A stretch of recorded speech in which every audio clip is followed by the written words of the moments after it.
Une classe entière part dans la forêt et disparaît. 35 ans plus tard, une ancienne élève disparue réapparaît et raconte la terrible vérité. En avril 1988, un enseignant nommé Monsieur Hamilton a emmené sa classe en promenade dans les bois pour leur montrer la nature de plus près.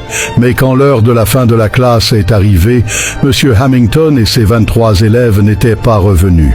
L'école et les familles étaient très inquiètes et ont immédiatement appelé la police. Les policiers ont cherché dans les bois avec des chiens pour retrouver leurs traces, mais ils n'ont rien trouvé.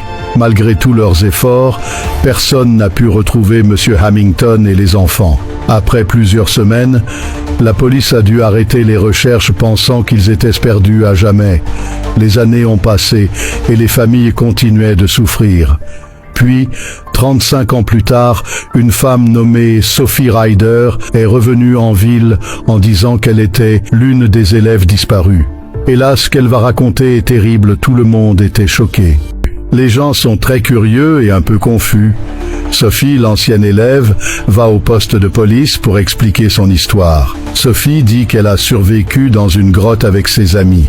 Elle montre un vieux ruban que les policiers connaissent bien. Ce ruban avait été trouvé il y a longtemps et était devenu un symbole de l'affaire non résolue. Sophie raconte qu'après que leur professeur ait essayé de les protéger d'un ours, ils ont été coincés dans la grotte. Ils ont dû trouver des moyens de survivre avec ce qu'ils avaient trouvé. Le chef de la police décide de reprendre les recherches. Toute la ville s'est mobilisée pour les recherches et les médias parlent de l'histoire de Sophie. Finalement, les survivants sont retrouvés et les familles sont très heureuses de retrouver leurs proches.